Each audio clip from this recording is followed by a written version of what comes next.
Doing a blower motor and a blower resistor on a Mercedes Benz under the dash passenger side. There's Goose-Grip mechanics Worklight hooked up to the interior windshield glass using a Milwaukee M12 battery.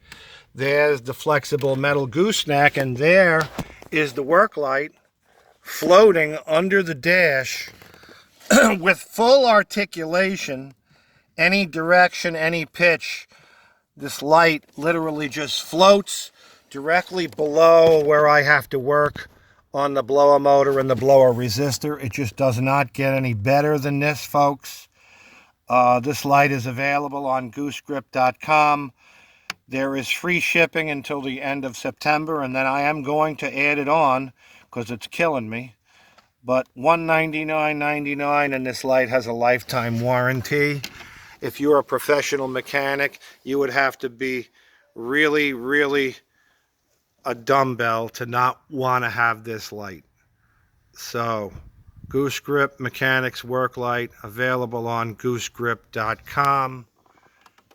It is built so rugged, stainless steel, aircraft grade aluminum. I mean, and it doesn't break. This thing is absolutely awesome, and this will be your best friend every single day on every job. Anyway, I'm out.